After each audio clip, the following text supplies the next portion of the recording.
날마다 우리와 동행하시며 또한 우리의 삶 가운데 은혜와 사랑을 부어주시는 하나님의 인도하심이 저와 여러분과 가정과 자녀들의 삶 가운데 넘쳐나기를 간절히 축복합니다. 여러분, 오늘 설교의 제목은요, 무너진 예배를 다시 회복하라 라는 이 제목을 가지고 함께 은혜의 말씀을 나누도록 하겠습니다. 여러분, 1800년대 후반 뉴욕에서 목회했던 헨리 워드 비처라는 유명한 목사님이 계십니다. 유명한 설교자인데요, 그의 설교가 엄청나게 유명하기 때문에 그분의 설교를 듣기 위해서 많은 사람이 예배 시간 전에 미리 나와 기다렸다가 예배당에 들어갈 정도로 인기가 굉장하게 높았다고 합니다. 당시 목사님이 왜 이렇게 인기가 높았냐면요, 노예 제도의 부당성과 그에 따른 인간의 죄성에 대해서 얘기하며 회개와 사회적인 정의를 외친 용감한 설교자였기 때문에 엄청난 인기를 가졌다고 해요. 그날도 여느 주일과 마찬가지로 예배당은 사람들로 입출을 여지없이 꽉 들어찼습니다. 그런데 문제가 생겼어요. 비처 목사님이 설교를 하는 것이 아니라 전혀 생소한 목사님 한 분이 강단에 올라오는 것이 아니겠습니까? 이내 사람들이요, 수군거리기 시작했습니다.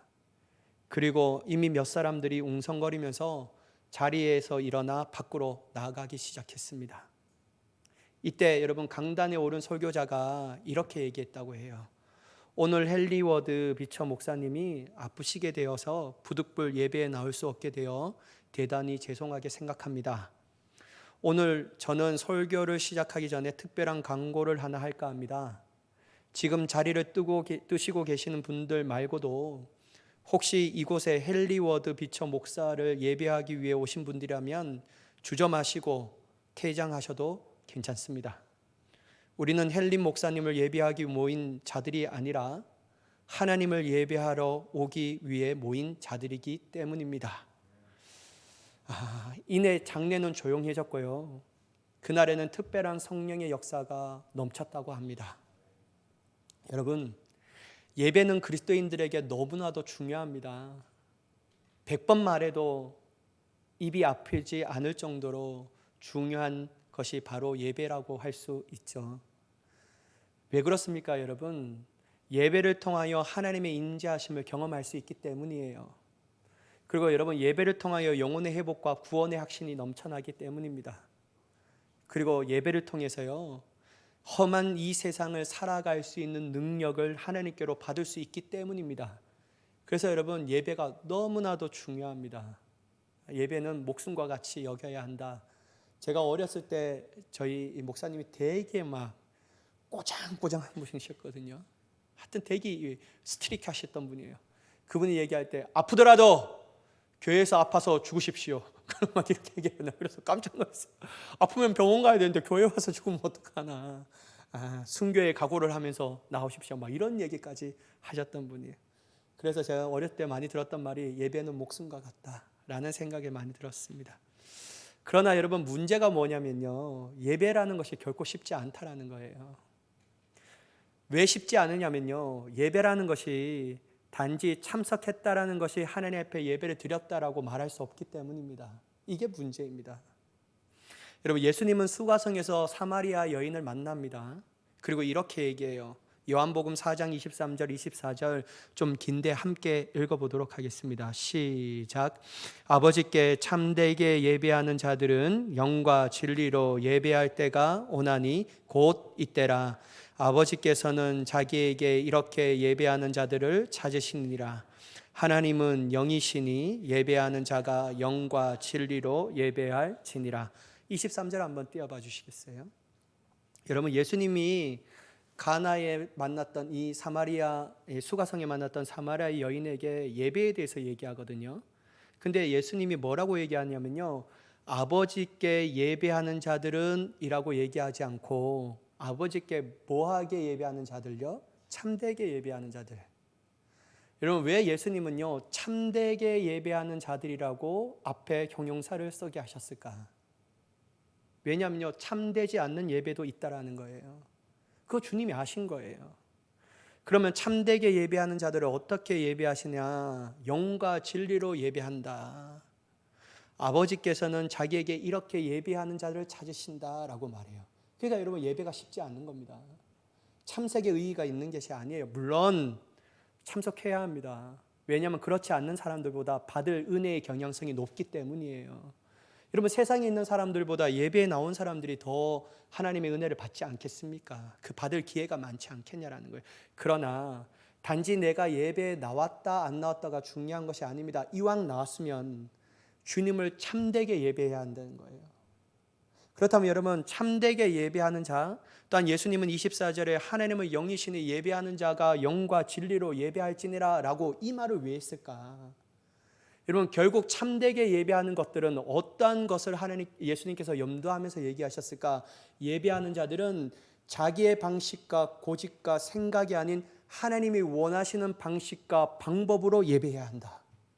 이게 바로 참되게 예배하는 자들이다 라고 얘기합니다. 이러한 예배자들을 하나님이 찾으신다고 얘기해요.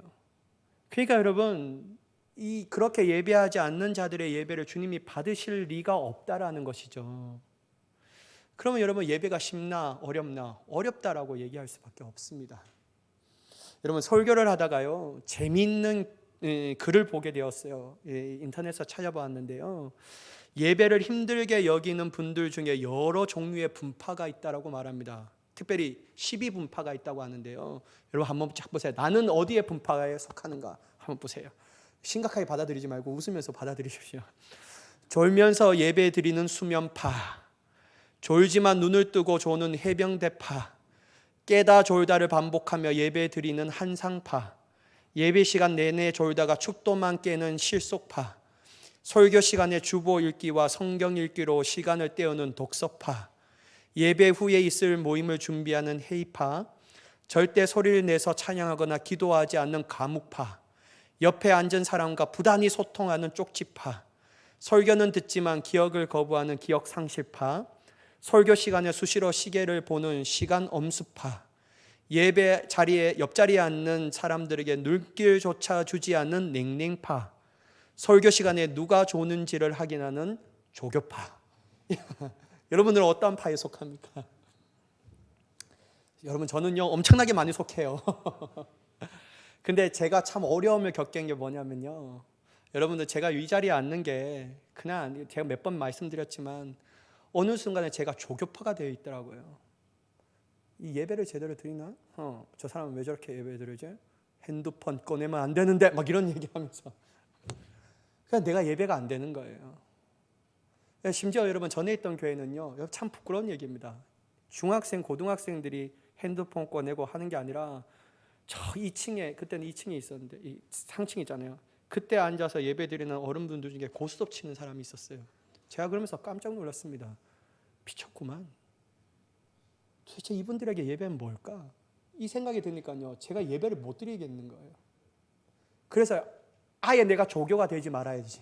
하나님이 나를 예배자로 부르셨는데 내가 왜 판단하며 저 사람을 정죄하며 잘 드리나 안 드리나, 내가 왜 뭐가인데 내가 그렇게 할 수 있을까? 그래서 여러분, 저는 그냥 앞에 앉아요. 그냥 하나님과 1대1로 내가 예배하기 위해서.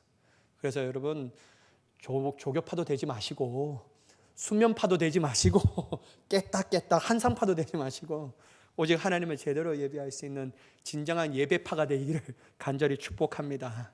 여러분, 우리에게 웃음을 주는 얘기지만 왠지 마음이 씁쓸해진다라는 거예요. 그래도 여러분, 저는요, 여러분들이 하나님 앞에 어떤 모양으로 나왔든지 정말로 축복합니다. 나오지 않는 것보다도 훨씬 복돼요. 그래서 여러분, 그냥 이왕 나왔다, 내가 하나님 앞에 출석 도장을 찍었다, 이런 생각하지 마시고 이왕 주님 앞에 나왔으면요, 이 예배 가운데 역사하실 하나님을 기대해 보세요. 간절히 사모해 보세요. 그러면 하나님은 준비된 은혜를 간절히 사모하는 자에게 반드시 그 은혜를 부어주실 줄 믿습니다.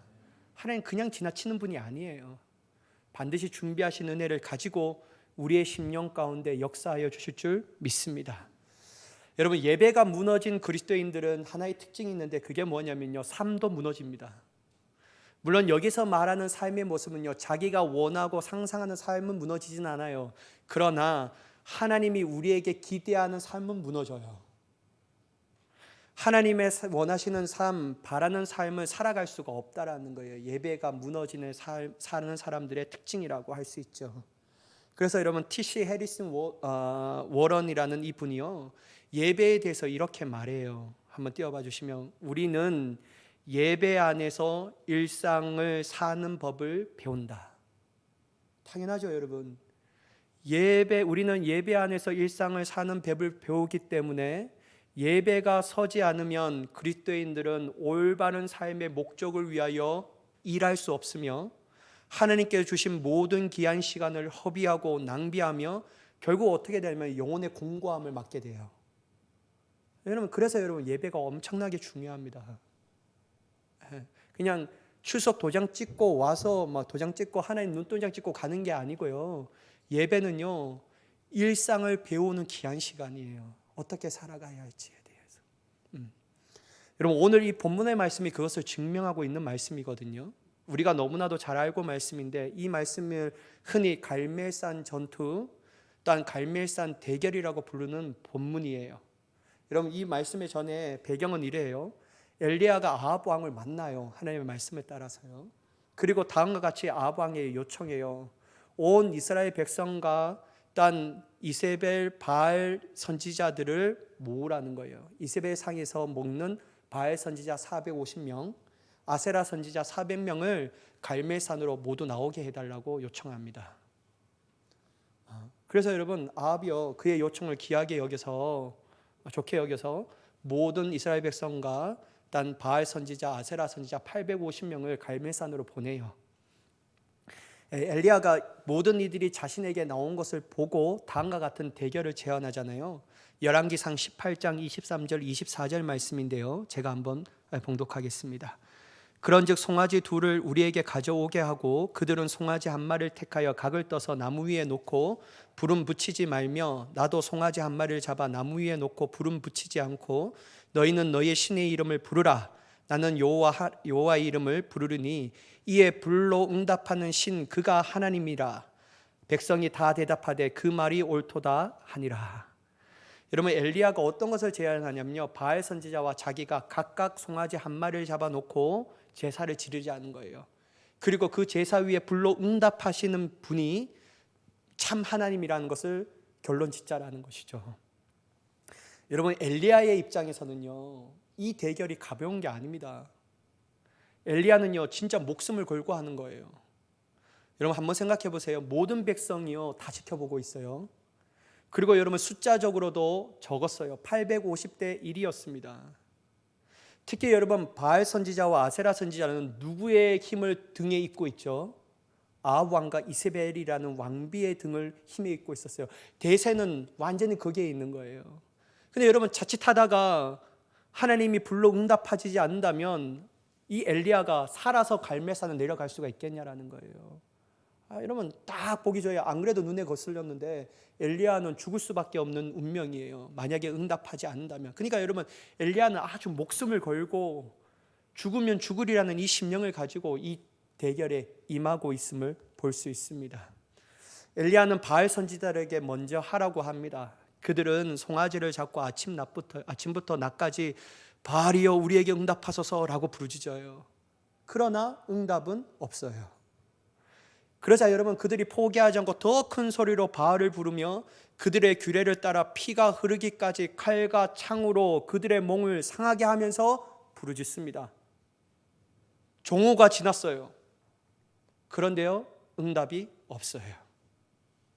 그들은 더 미친 듯이 떠들었습니다.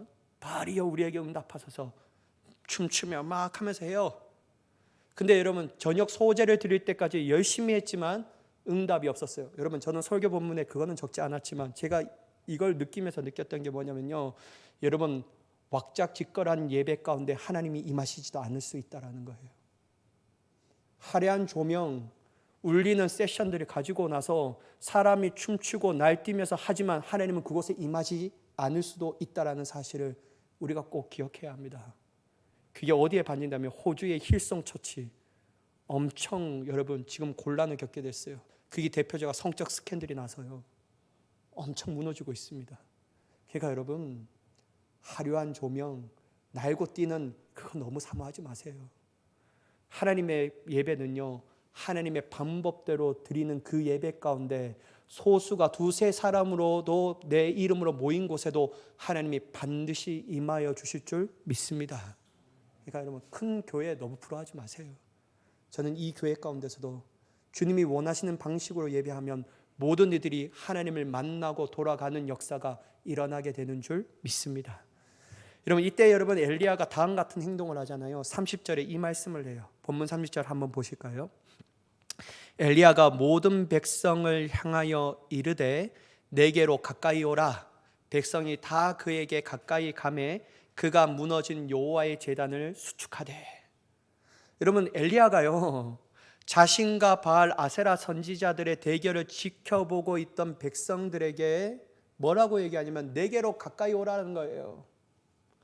여러분, 엘리야가 왜 가까이 오라고 해요? 그냥 제사만 지내면 되는데 왜 여러분 엘리야가 자기에게 가까이 오라고 말할까요?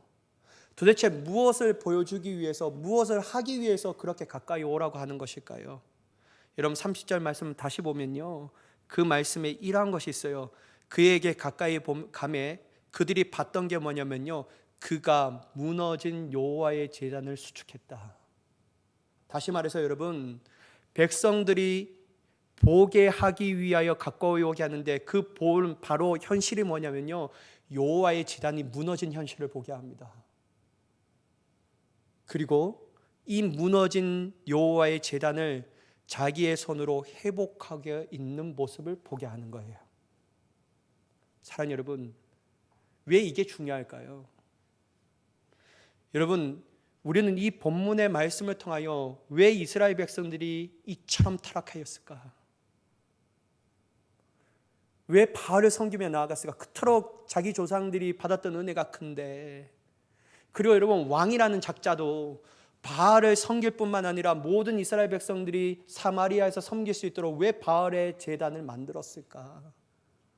왜 하나님을, 심지어 하나님의 선지자들을 감히 두렵고 무서워하는 마음이 있어야 되는데 왜 그들은 이 아합은 죽였을까? 왜 여러분 이처럼 타락했을까요?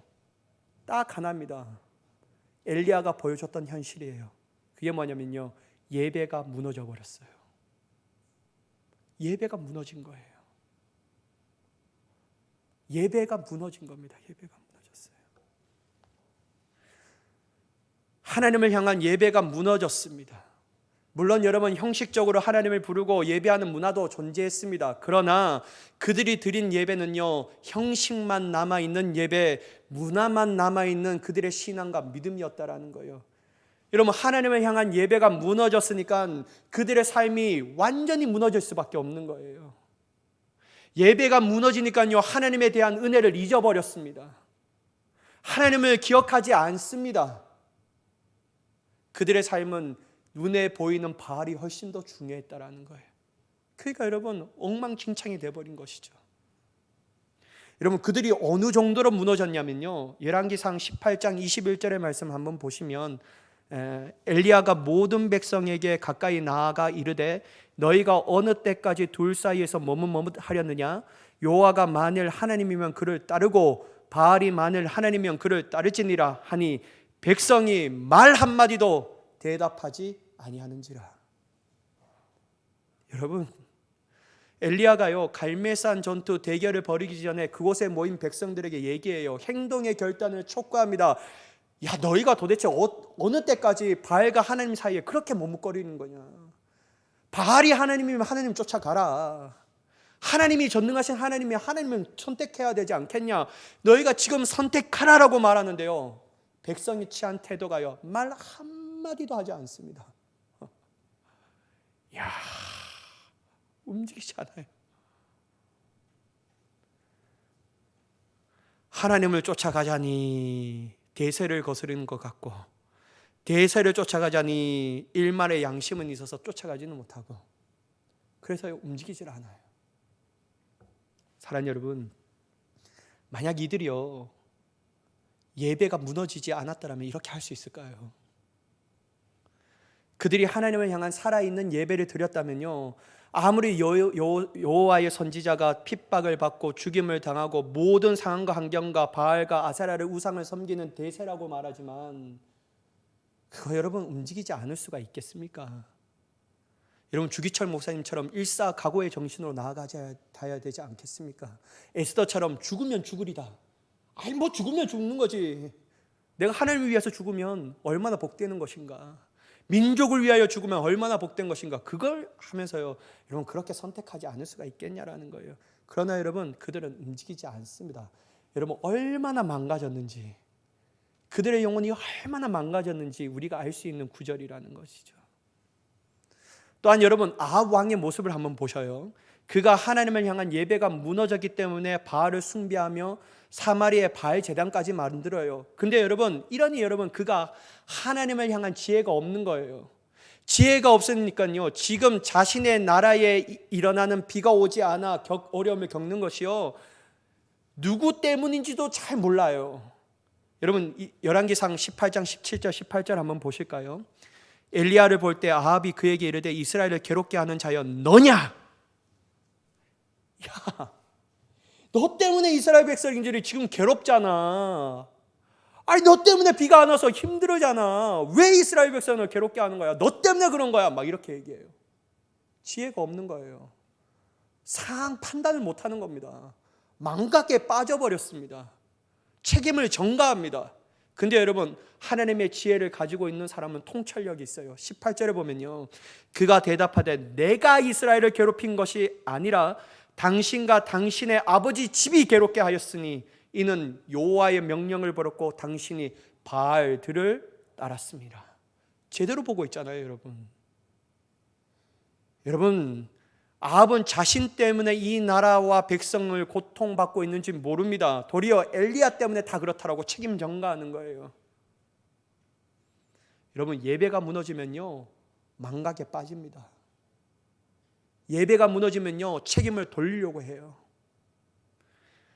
얼마나 하나님의 명령을 버리고 있는지, 얼마나 자신이 섬기고 싶어하는 우상을 따라가고 있는지도 몰라지게 되는 거예요. 그러니까 조금만 어려우면 다 하나님 때문이에요. 그리고 저 사람 때문이라고 책임 전가하기에 급급해버리는 거예요. 여러분 이러한 모습이요 전형적으로 예배가 무너진 사람들의 특징이라고 할 수 있습니다. 그들이 왜 이렇게 비참해졌죠? 다시 한번 강조드리자면요 예배가 무너졌어요. 어찌 보면 우리도 마찬가지예요. 우리 또한 예배가 무너지면요 우리의 마음이 하나님으로부터 멀리 떨어져 나갑니다. 그리고 자신이 얼마나 타락하고 있는지도 모릅니다. 망각에 빠져버립니다. 이 정도 하면 잘하는 거지 뭐. 하나님 볼 때 전혀 아닌데 말이에요. 그리고 하나님에 대한 집중하지 않고요 내 육체에 더욱더 집중하며 나아가요. 조금만 힘들고 어려면 다 하나님의 때문, 저 사람 때문 책임을 전가해버리는 거예요. 자기는 아무 잘못이 없다고 생각해. 여러분 이러한 영혼 가운데 어떻게 하나님 부흥을 부어주시겠습니까? 이러한 영혼 가운데 어떻게 하나님의 성장해 주시겠냐라는 거예요. 이러한 영혼을 가지고 있는 사람이 어떻게 하나님의 거룩함을 닮아 자녀의 삶을 살아가는 기대를 가질 수가 있겠냐라는 거예요. 불가능입니다. 그래서요 엘리야가요 무너진 여호와의 제단을 먼저 수축하는 거예요. 때나 깨나 아무렇게 제단의 가운데 이 제사를 드릴 수가 없는 겁니다. 하나님의 방식으로 세워가며 하나님의 원하시는 예배의 모습으로 만들어가기 위해서 무너진 여호와의 제단을 그것도 12돌을 취하여서 하나님의 방식으로 세워가게 되는 겁니다. 사랑하는 여러분, 무너진 우리의 예배를 회복해야 합니다. 그게 우리의 살 길입니다.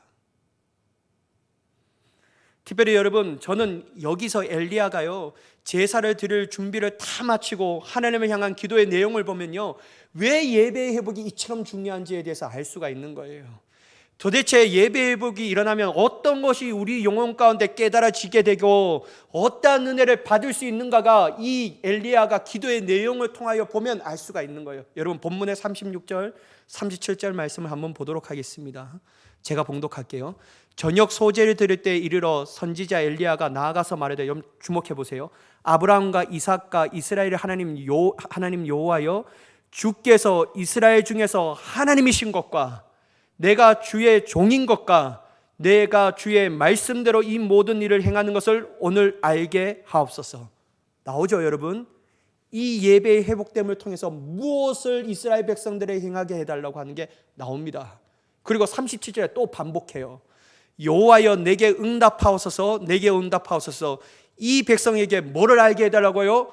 주 여호와는 하나님이신 것과 주는 그들의 마음을 되돌이키심을 알게 하게 하옵소서. 여러분 봐보셔요. 첫 번째, 하나님이 이 영혼 가운데 예배를 통하여 주시고자 하는 목적이 뭐냐면요, 여호와는 하나님이신 것과, 즉 이스라엘 중에서 하나님이신 것을 깨닫게 하는 거예요. 엘리야는 이 예배를 통하여 여전히 머뭇거리며 결단하지 못하는 이들에게 진짜 여호와 하나님이 그들이 하나님이신 것을 깨닫게 해달라고 고백하고 있습니다. 사랑하는 여러분, 우리의 예배가 중요한 이유가 뭐냐면요, 우리는 예배를 통하여 나의 아버지의 하나님이 그 하나님이라고 고백되어지는 게 아니에요. 내 남편의 하나님이 이렇게 고백되어지는 게 아니에요. 내 아내의 하나님이 이렇게 고백되어지는 게 아니에요. 내 자녀들의 하나님, 내 손조의 하나님이라고 고백되어지는 게 아니에요. 이 하나님이요 나의 하나님이라고 고백되어지는 거예요. 이게 여러분 회복된 예배를 통하여 부어주시는 하나님의 은혜라는 거예요. 누구의 하나님이 아니에요. 나의 하나님이에요. 나의 하나님. 내 인생의 참 하나님, 내가 사모할 하나님, 내가 따라가야 하나님, 내 인생의 생명 되신 하나님, 이게 고백되어지는 거예요. 왜 여러분 이게 중요하게 되냐면요, 우리가 나의 하나님으로 깨닫게 되고 고백되어진다면 우리의 인생은요 생명과 삶의 주인은 하나님이시라는 것을 확실하게 깨닫게 됩니다.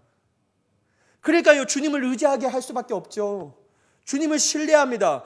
그분이 원하시는 삶의 모습으로 변화된다라는 거예요. 이게 너무 중요합니다. 여러분 우리의 신앙이 왜 이렇게 안 변하는지 아십니까? 몇 십 년 교회를 다녀도요 나의 하나님이 안 된 거예요. 나의 하나님이요. 우리의 믿음 좋은 아버지의 하나님은 하나님인데, 믿음 좋은 나의 아내의 하나님은 하나님인데 나의 하나님이 되지 못한 거예요. 그러니까요 안 변해요. 여전히 삶의 주인은 나예요. 내가 원하는 것이 가장 최고예요. 내 인생은 내 맘대로 살아가는 것이 가장 기쁨이라고 생각합니다. 여러분 하나님은요 무너진 예배를 회복함을 통하여 이걸 바꿔주시는 거예요. 다른 사람의 하나님이 아니라 나의 하나님이라고 말이에요.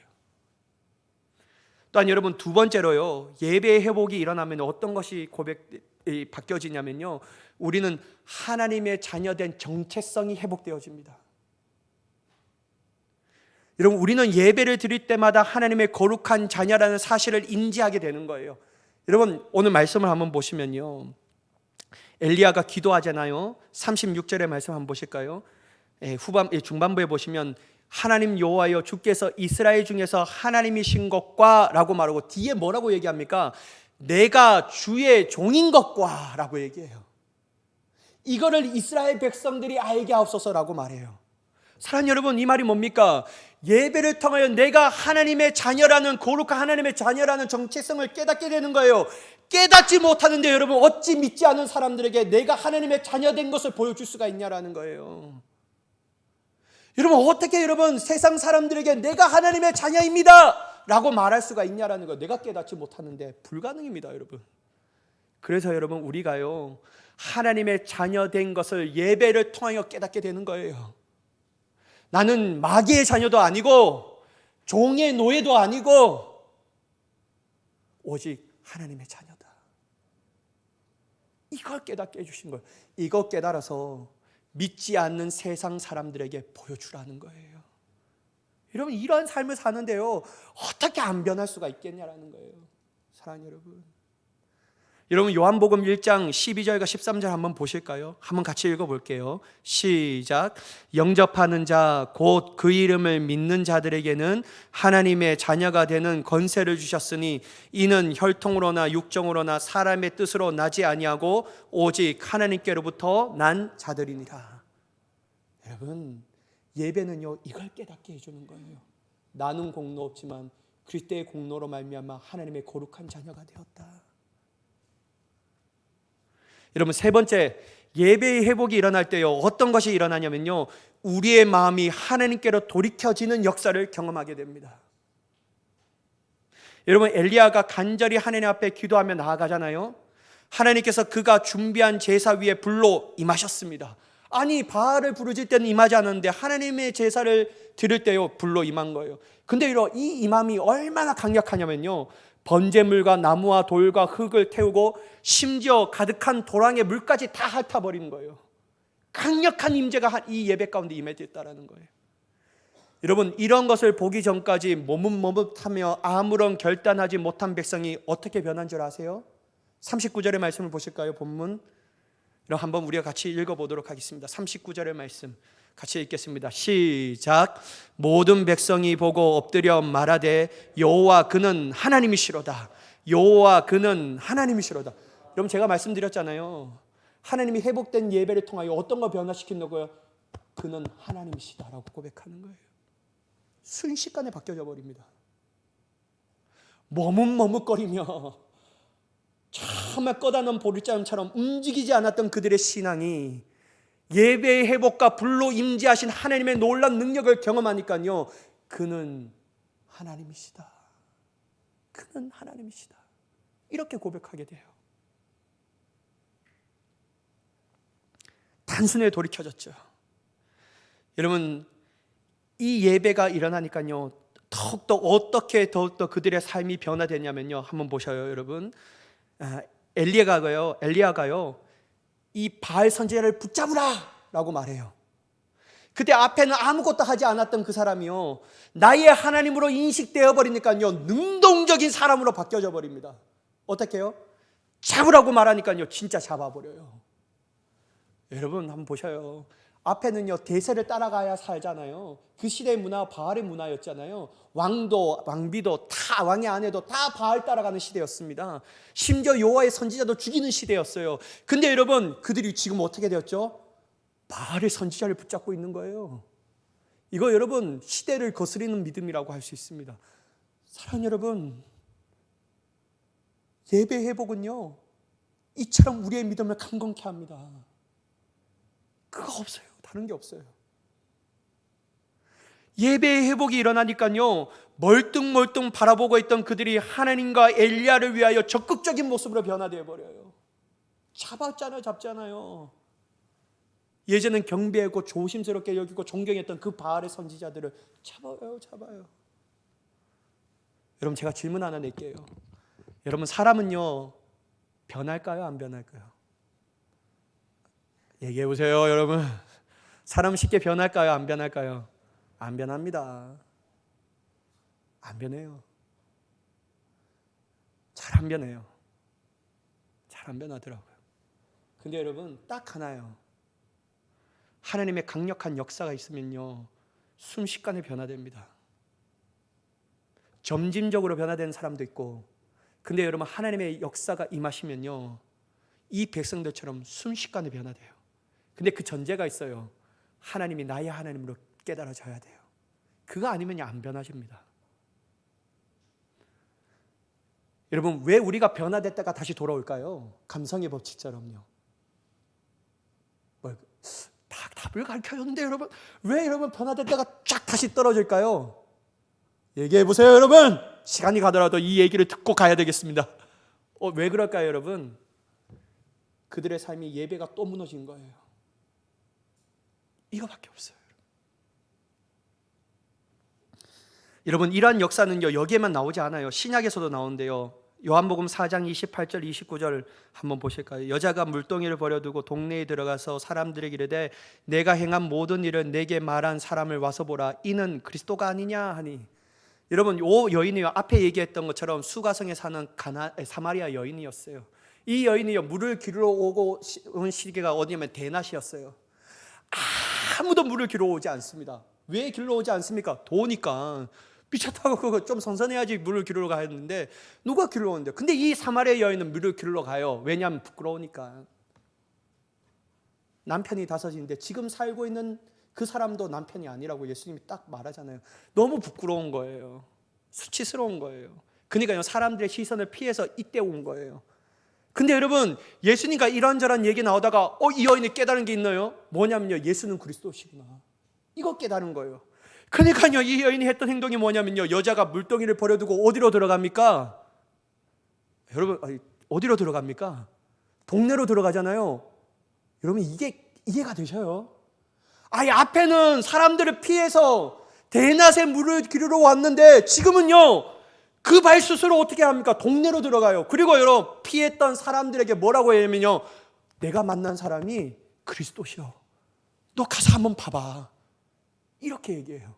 근데 여러분, 앞에 뭐를 버려두고 갑니까?